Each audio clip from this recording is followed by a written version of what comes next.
Chief justice से initiate हुआ। वो फिर फर्द वाहिद के पास था। 96 का जो केस आप वो कह रहे हैं अभी, वाबुल खैरी साहब की जो पटिशन थी, उसमें आके इन्होंने वंस फॉर ऑल तय कर दिया कि सीनियर मोस्ट लगेगा जज, लेकिन उसमें भी अगर टेन्योर पोस्ट का कर देते तो ये और भी अच्छा। अच्छा आसिफ, मैं बात मुकम्मल कर लूँ। आपने 96 ऑनवर्ड ये तय किया कि जजेस लगेंगे, जजेस पावरफुल हुए, पर्टिकुलरली इफ्तिखार चौधरी साहब की मूवमेंट के बाद तो और ज़्यादा पावरफुल हो गए। बिल्कुल, बहुत आप देखें ना, पार्लियामेंट के अंदर जो 19वीं आईनी तरमीम आई, अब तो ये सारी जमातें सियासी बोल रही हैं कि वो इफ्तिखार चौधरी साहब ने गर्दन पे जिसे कहते हैं ना उंगली रख के वो तरमीम करवाई थी, और इफ्तिखार चौधरी साहब अकेले नहीं थे। उस वक्त की जो मिलिट्री इस्टेब्लिशमेंट थी इफ्तिखार चौधरी साहब के साथ खड़ी थी, अब ये मामला क्या हो गया? आईनी तरमीम बड़ी ज्यादती थी इफ्तिखार चौधरी साहब की करवाना, इसलिए कि जो जुडिशरी की अपॉइंटमेंट में पार्लिमान का एक बड़ा रोल होना चाहिए, और बाकी दुनिया में भी है। अच्छा, बाकी दुनिया में भी है, और इफ्तिखार चौधरी साहब को बिल्कुल एडवोकेसी नहीं करनी चाहिए थी और ब्लैकमेलिंग नहीं करनी चाहिए थी कि आप मेरे दिए हुए जज लगाएंगे। अब आसिफ आगे ये गलत काम था। ठीक बात। इसी तरह साकिब निसार साहब ने जो 184(3) की और इफ्तिखार चौधरी साहब ने जो तबाही की है, मैं उसका बिल्कुल हामी नहीं। मैं आप उसी नुक्ते पे आ रहे हैं ना। अब हो क्या रहा था? हो ये रहा है कि आपके होता ये आया है कि इस्टेब्लिशमेंट का और अदलिया का एक गठजोड़ बन गया, दोनों ने सट पंजा कर लिया, प्राइम मिनिस्टर्स को घर भेजते जाएं, हुकूमतों को चलाएं नहीं। अच्छा, अगली बात, अमूर सल्तनत रुक गए, हुकूमत ये करते हैं, जो आपकी जो है ना एग्जेक्टिव, वो बेकार बैठ गई। अब आप एक, ये मैं एग्री करता हूँ। अच्छा, एक मिनट, अदलिया की बदइत्तेदालियों से मैं एग्री करता हूँ। मैं अर्ज ये कर रहा हूँ कि अब जो इस्टेब्लिशमेंट है और अदलिया एक हो गए। ये पहली दफ़ा हुआ है कि इस्टेब्लिशमेंट और अदलिया निकले हैं। अदलिया किसकी तरफ देखेगी? अब पार्लियामेंट की तरफ देखेगी, और कब देखेगी? ओनली उस वक्त देखेगी जब जज लगेगा। जब जज लग जाएगा तो 3 साल उसके ऊपर होंगे और वो अपना इंडिपेंडेंटली फैसले करेगा या नहीं करेगा, ये अभी एक ख्वाब है। ये टाइम विल टेल कि इस तरमीम के अमल दरामद से क्या नुकसान होगा। लेकिन उस तरमीम से पहले अगर आप जिस तरह के कह रहे हैं कि जजेस रद्द अमल देंगे, तो इनके ऊपर तो आर्टिकल 6 लगना चाहिए। देखें, जजेस क्या रद्द अमल देंगे? जजेस ये रद्द अमल देंगे कि कोई फुल कोर्ट हो सकता है। देखें, वकील और जज इंतज़ार कर रहे हैं 26 तारीख का, ठीक, 25 तक टेन्योर है जी। 26 तारीख को नया चीफ जस्टिस बैठेगा, और वकील भी इसी इंतज़ार में है। वकील वो उनका ये कहना है कि आप अगर अदालत को एक चीफ के थ्रू, जब आप चीफ अपनी मर्जी से लगाएंगे तो आप एक तरह से अपने हाथ में अदलिया के मामलात ले लेंगे। ठीक है आसिफ, जब चीफ लग जाता है ना, आर्मी चीफ भी जब लग जाता है ना, तो फिर वो आर्मी चीफ होता है, और जब चीफ जस्टिस भी लग जाता है ना, वो चीफ जस्टिस होता है। आर्मी चीफ वाला तो आप बिल्कुल सही कह रहे हैं कि वो तो लग जाता है तो पहले उसी को घर भेजता है जिसने लगाया। भुट्टो साहब को देख लें, मियां नवाज शरीफ साहब को देख लें, लेकिन चीफ जस्टिस साहिबान जो है ना, यहाँ पे मामलात कुछ दूसरे हैं। ये थोड़े कमज़ोर लोग हैं, ये हमेशा डिक्टेटरों के आगे हमारे जज झुक गए हैं। हमारे जजों ने हमेशा ताकतवर लोगों के साथ मिलके सियासतदानों को नुकसान पहुंचाया है। अगर ये कमजोर लोग हैं, इन पे फिर ट्रस्ट नहीं करना चाहिए। एजाज हमने इन्हें स्ट्रेंथन करना है। अब देखें, मैं इस खराबी को, इनकी जो बुराइयां हैं, मैं उसको डिफेंड नहीं कर रहा। मैं उसको डायग्नोज करते हुए मैं कहता हूं कि हमने जो रिएक्शन में लेजिस्लेशन नहीं करनी, हमने इन्हें भी देखें। मजबूत अदलिया और मजबूत मीडिया डेमोक्रेसी के दो पर हैं। बिल्कुल ठीक बात। एक पर राइट का है, एक पर लेफ्ट का है, और इसी से डेमोक्रेसी ने उड़ना है। जब भी आप देखें, हुकूमत आज जो है ये सदा नहीं रहेगी, कल कोई और हुकूमत आ जाएगी, परसों कोई और हुकूमत आ जाएगी। आप ये भी देखें कि हुकूमत भी किसके असर और रसूख से आती है। पाकिस्तान में तो बड़ा विजिबल है, वर्के फट जाते हैं तो आप नहीं तो अगर आप जुडिशरी को आप इंडिपेंडेंट जितना रखेंगे, मीडिया देखें, इमरान खान साहब के दौर में मीडिया के साथ क्या कुछ नहीं हुआ, उसका नुकसान उनको। आसिफ में वो मिसालें कहीं और चली जाती है ना। मैं मोटी बात कह रहा हूँ कि पहली दफ़ा हुआ है कि गो के इसमें इस्टेब्लिशमेंट का मुफाद है इस आइनी तरमीम में, लेकिन आप एक लार्जर स्कीम ऑफ थिंग्स देखें। लार्जर स्कीम ऑफ थिंग्स में पहली दफ़ा अदलिया इस्टेब्लिशमेंट से परे हुई है और पार्लियामेंट से जुड़ी है।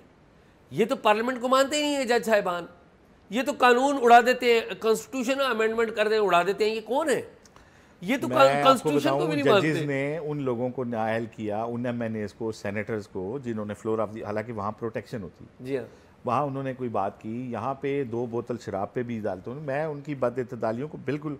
लेकिन अब आप कह रहे हैं जुड़ी है, मैं इसको जुड़ी नहीं समझ रहा। anyhow, वो इसको देख रहे हैं कि लेकिन एजाज ये अगेन एक डिबेटेबल बात है। मैं ये नहीं कह रहा कि जो मैं कह रहा हूँ 100% मेरा भी दावा हतमी बात है या आप जो कह रहे हैं वो कोई मैं नहीं, लेकिन इसके बीच का कोई रास्ता होगा। अभी जो तरमीम हुई है ना, ये एक रिएक्शन में हुई है जो अदलिया ऊपर बैठी हुई थी पार्लिमान के, वज़ीर आज़म को घर भेज देती थी, रुकन को नहल कर देती, तो नहीं अगर बैलेंस्ड होती तो अच्छी थी। अगर अब भी बीच का कोई रास्ता निकल आए तो ये डेमोक्रेसी स्ट्रेंथन होगी जितनी आपकी जो सिस्टम रन। अब तरमीम कर दिया है, ये सिस्टम चलेगा तो उसमें खामियां भी पता लगेगी। ये तो पहले ही है कि आपने अज्यूम कर लिया कि ये तो नहीं चलेगा, ये मसला है। Let the system run. मेरे ख्याल में आगे चलते हैं आसिफ। वो आसिफ नौशीन यूसुफ हमारे साथ हैं। तो जो चीफ इलेक्शन कमिश्नर जो है सिकंदर सुल्तान राजा, आपको पता है कि सारे लोग उधर देख रहे थे इस आइनी तरमीम के हवाले से कि क्या उन्होंने तरमीम आगे करनी है या नहीं करनी, यानी कि वो नोटिफिकेशन मखसूस नशिस्तों का करना है या नहीं। तो नौशीन से पूछते कि नौशीन बताएं नौशीन कि आप इलेक्शन कमिश्नर पाकिस्तान की वो मतीउल्लाह जान ने भी लिखा कि आप टॉप रिपोर्टर हैं एंड वी ट्रस्ट यू। तो ये बताएं कि ये तरमीम वाकई जो इलेक्शन कमिश्नर पाकिस्तान ने करनी थी या नहीं करनी थी, अंदर की कहानी क्या है?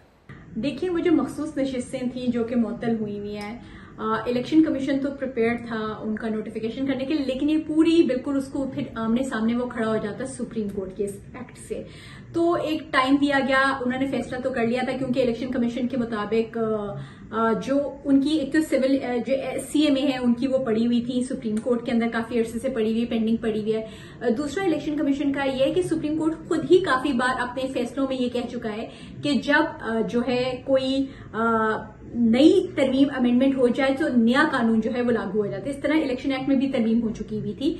तो अब इलेक्शन कमीशन के पास तो इन पे सॉलिड ग्राउंड्स थे मौजूद और वो बिल्कुल प्रिपेयर्ड बैठा हुआ था कि वो अपनी जो इम्प्लीमेंटेशन है वो कर ले, लेकिन उन्होंने होल्ड में रखा। आप देखिए, उन्होंने इजलास किया लेकिन उन्होंने सारे मामलों के स्पीकर के खतूतों का जायजा लिया लेकिन मामले को होल्ड पे कर दिया क्योंकि बिल्कुल आमने सामने हो जाना था इस मामले पर। उन्होंने सुप्रीम कोर्ट की अगर वो ये एक्ट उस टाइम कर देते क्योंकि उनकी एप्लीकेशन तो पड़ी हुई है। तो ये आप देखिए, अब इस पूरे तनाजुर में ये था कि जो वो मेंबर्स जो बहाली के लिए थे वो आपको पता है सारे अलर्ट बैठे हुए थे, वो कह रहे थे कि हमें जिस टाइम कहा गया हम आके वोट दे देंगे, लेकिन ये नौबत ही नहीं आई क्योंकि चीजें जो थी वो दूसरे तरीके से प्लान जो एक plan A, plan B, plan C जो भी कहें आप, वो कामयाब हो गया और इसके नतीजे में जो मखसूस नशिस्तें हैं उनको टच करने की जरूरत नहीं पेश आई। वो मामला आगे देखेंगे, अब आगे क्योंकि कोर्ट में वो चलना है डेफिनेटली, तो वहां पर वो हल होगा, किस तरीके से हल होगा, वो PTI को नशिस्तें मिलती हैं या वो जो पुरानी नशिस्तें वो बहाल हो जाती हैं, ये देखना है। लेकिन दिलचस्प सूरत हाल रही, सारों की नजरें इलेक्शन कमीशन पे थी। हर थर्ड पर हर कोई पूछ रहा था इलेक्शन कमीशन क्या करने जा रहा है, क्योंकि हर कोई एक्सपेक्ट कर रहा था कि अगर वो नशिस्तें बहाल हो जाती फिर आगे फ्यूचर उसके वो फिर प्रिडिक्ट करेगा कि आईनी तरमीम किस तरह कामयाब होगी। लेकिन आईनी तरमीम तो आपने देखा सिंपली बहुत आसानी के साथ हमें कामयाब होती नजर आई है। अच्छा नौशीन, ये भी बताइए कि जो नई तरमीम हो गई है इसमें जो चीफ इलेक्शन कमिश्नर है सिकंदर सुल्तान राजा साहब, इनका मुस्तकबिल क्या है?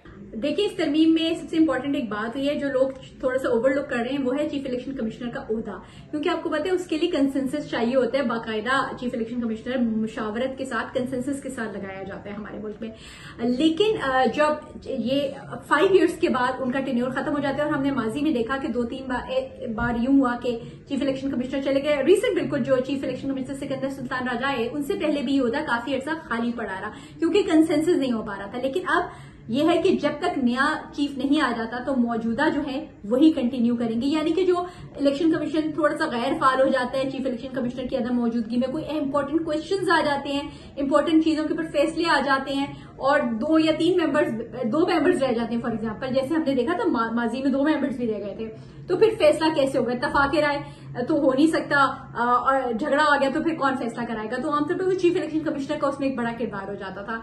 तो अब चीफ इलेक्शन कमिश्नर का ओहदा जो है उसको तौसी दे दी जाएगी जब तक के नए चीफ इलेक्शन कमिश्नर नहीं आ जाते। लेकिन हम तवक्को कर सकते हैं, उम्मीद कर सकते हैं कि हमारी पार्टीज जो है पोलिटिकल पार्टीज, आपने देखा इन दोनों पोलिटिकल एंगेजमेंट रही। PTI जो गो कि उसने मुखालफत की तरमीम की वो नहीं आ रही थी, लेकिन वो पूरे पोलिटिकल प्रोसेस का हिस्सा बनी रही और इसके नतीजे में आपने देखा कि मौलाना फजलुर रहमान के साथ उनके अच्छे टर्म्स हो गए। तो आप एक्सपेक्ट कर सकते हैं कि जब चीफ इलेक्शन कमिश्नर की तैनाती का मामला आएगा जो कि 25 जनवरी 2025 को रिटायर होने जा रहे हैं, तो हो सकता है कि कंसेंसस बिल्ड हो जाए। जिस तरह पिछली दफा ये नाम जो है चीफ इलेक्शन कमिश्नर का, ये इमरान खान की तरफ से आया था, आपको मालूम होगा, उस टाइम के वजीर आजम थे, और फौरन ही ऑपोजिशन की जानिब से इस नाम को कबूल कर लिया गया था और वो चीफ इलेक्शन कमिश्नर लग गए थे। और आपको एक दिलचस्प स्टोरी भी बता दूं कि chief election commissioner Imran Khan की ही पसंद थे। हमारे जराए ने हमें उस वक्त भी बताया था और आपसे भी डिस्कशन हुई थी कि जब इमरान खान को पता चला था कि चीफ इलेक्शन कमिश्नर ने उनसे जो पिछली वाली हुकूमत थी उसके दौर में शाहिद खाकान अब्बासी की कुछ मामलात पर काफी स्ट्रांग स्टैंड ले लिया था, तो इमरान खान को ये बात बहुत अच्छी लगी थी। और फिर हमारे जराए ने हमें बताया था कि इमरान खान ने ही जब उनका सिकंदर सुल्तान राजा का नाम फ्लोट किया और उन्होंने बोला कि सिकंदर सुल्तान राजा ये जबरदस्त बंदे हैं, इनको ही चीफ इलेक्शन कमिश्नर बनना चाहिए। इसी तरह की कमोवेश बातें थी, आपको याद होगा। तो इलेक्शन कमिश्नर जो है उस वक्त भी आपको पता है कंसेंसस के साथ आ गए थे। तो अभी भी ये हम तवक्को कर सकते हैं कि जिस तरीके से पॉलिटिकल डायलॉग्स हुए थे, गो के पीटीआई बड़ी नाराज और हमें खफा दिखाई दी, लेकिन वो पॉलिटिकल डायलॉग का हिस्सा बनी।